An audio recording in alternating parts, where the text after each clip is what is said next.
آلہ وأصحابہ وأزواجہ وذریاتہ وأہل بیتہ اجمعین برحمتک یا ارحم الراحمین۔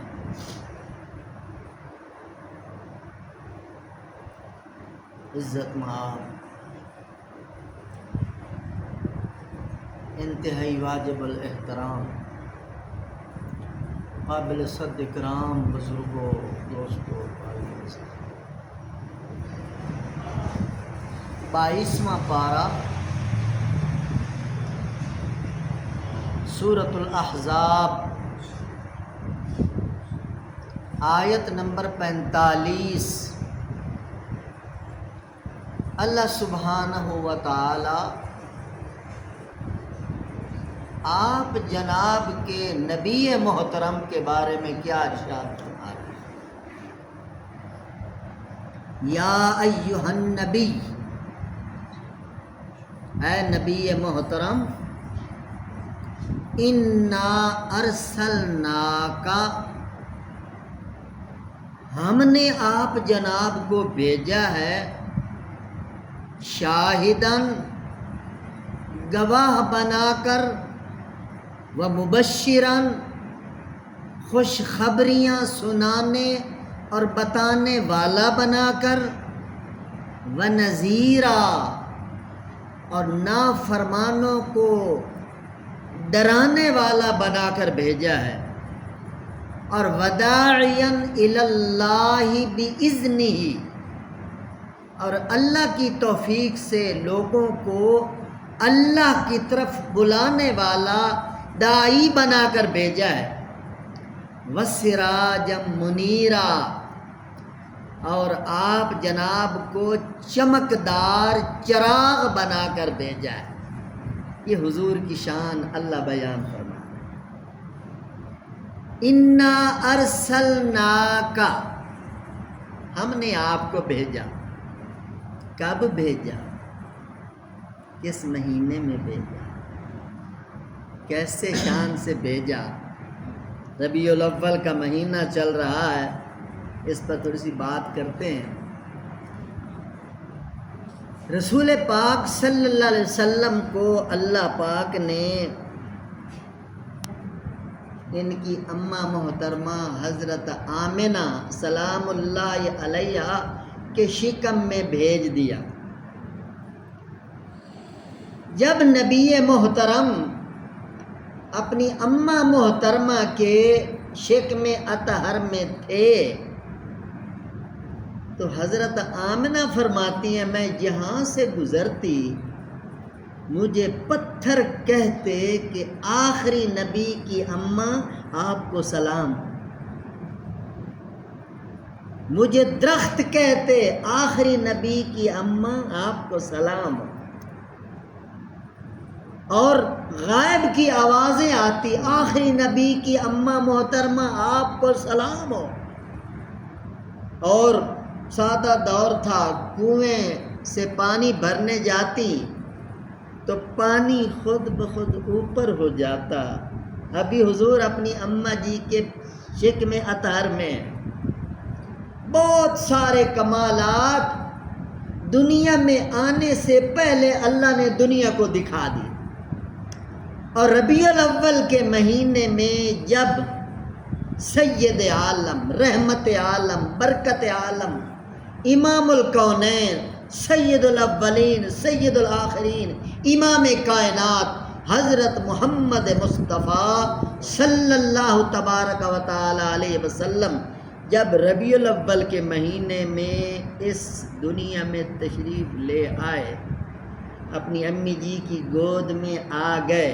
ربیع الاول تھی، کچھ 8 تاریخ کہتے ہیں، کچھ 9 کہتے ہیں، کچھ 12 کہتے ہیں، اختلاف ہے، 12 ربیع الاول میں ہی تشریف لے۔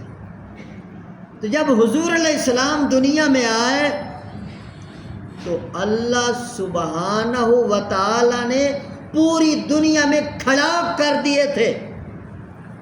دنیا حیران ہو گئی، دنگ رہ گئی، انگشت بدنداں رہ گئی، یہ کیا ہوا؟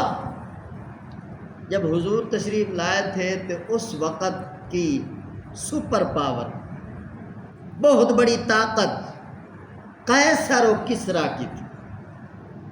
فارس اور روم اس وقت کے ایسے تھے جیسے امریکہ اور چائنا، بہت بڑی طاقتور اور سپر پاور مانے جاتے تھے۔ سارے لوگ ان کی حکومتوں کے سامنے سر نگو تھے۔ اللہ نے کیا کھڑا کیا ہے اپنے نبی کی شان سنیے۔ حضور معصوم بچے ہیں، امی کی گود میں ہیں۔ پیدائش کے بعد اللہ پاک نے قیصر و کسریٰ کے محلات کے اندر زلزلہ پیدا کیا۔ یہ کوئی خواب کہانی نہیں، حقیقتاً وہ حیران ہوئے یہ زلزلہ کدھر سے آ رہا ہے۔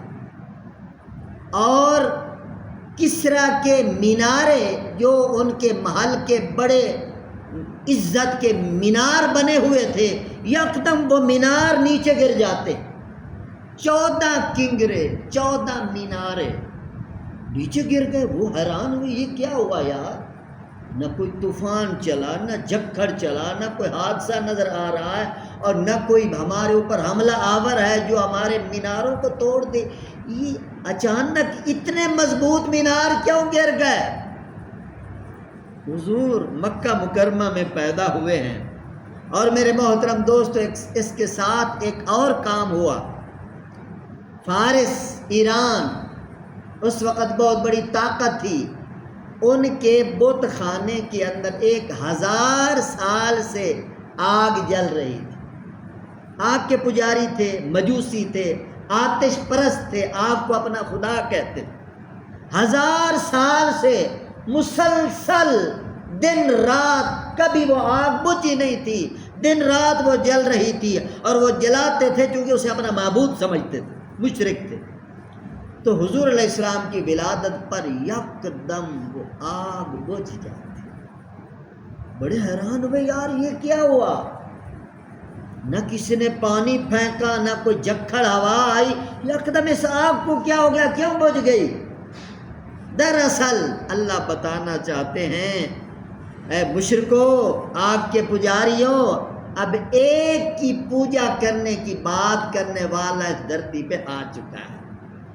اس کے علاوہ میرے محترم دوستو ایک اور اللہ پاک نے کھڑا کیا، ساوا کی جھیل جو صدیوں سے بہہ رہی تھی، چل رہی تھی، اور ان کی معیشت کی ریڑھ کی ہڈی تھی، پانی پر ہی ساری معیشت چلتی ہے، کھیتیاں سیراب ہوتی ہیں، وہ راتوں رات یکدم بالکل خشک ہو گئے۔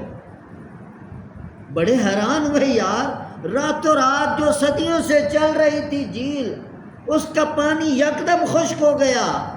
تو اللہ بتانا چاہتے تھے حضور صلی اللہ علیہ وسلم کی برکت سے باطل کی کمر ٹوٹنے والی ہے۔ جس معیشت پر وہ ناز کرتے ہیں وہ معیشت ان کی چکنا چور ہو جانے والی ہے۔ اسی طرح میرے محترم دوستو اللہ پاک نے یہ بھی دکھایا کہ حضور صلی اللہ علیہ وسلم کے آستانہ عالیہ پر اوپر سے نور اترا، اور اس کے ساتھ فرشتے اترے، اور وہ نور روایات میں آتا اتنا دور تک پہنچا کہ مکہ مکرمہ سے لے کر شام کے محلات تک وہ روشنی ہی روشنی نظر۔ اللہ بتانا چاہتے تھے اب سراجم منیرا، چمکتا ہوا چراغ دنیا میں آ چکا ہے، اب ان کی روشنی سے دنیا روشن اور منور ہو جائے گی۔ اور اسی طرح میرے محترم دوست ایک یہ ہوا کہ جبریل علیہ السلام حضرت آمنہ سلام اللہ علیہا کے پاس آتے ہیں اور عرض کرتے ہیں کہ آمنہ محترمہ، آپ کی گود میں جو بچہ ہے یہ پوری کائنات کا سب سے بہترین، سب سے عظیم ترین شہزادہ ہے، اور آپ کو مبارک بھی ہو، اور ہم اللہ کی طرف سے آپ کو پیغام دے رہے ہیں، ان کا نام محمد رکھیں، ان کا نام محمد رکھیں۔ تو حضور صلی اللہ علیہ وسلم کا محمد نام رکھا گیا، یعنی جب پیدا ہوئے تو اللہ پاک نے دنیا کے عجیب اور عظیم کرشمے دکھائے، اور آگے آگے جیسے میرے محمد پاک بڑے ہوتے چلے گئے اور دنیا کے اندر اللہ رسول کی بات ہوئی تو پھر تو پوری دنیا کے اندر کوہرام مچا ہے۔ اللہ نے ایسا شان والا پیغمبر، عظمت والا پیغمبر بن مانگے ہمیں عطا فرمایا ہے۔ اللہ ان کا احترام اور ان کے نقش قدم پر ہم سب کو چلنے کی توفیق نصیب کرے۔ الحمدللہ رب العالمین والعاقبۃ للمتقین والصلاة والسلام علی سید الانبیاء والمرسلین۔ اللہم اغفر لنا وللمؤمنین والمؤمنات والمسلمین والمسلمات الاحیاء منهم والاموات من الجنۃ والناس اجمعین انک سمیع قریب مجیب الدعوات رب ارحمهما كما ربياني صغيرا صلی اللہ تعالی علی حبیبہ وخیر خلقہ سیدنا محمد وعلى آلہ واصحابہ اجمعین برحمتک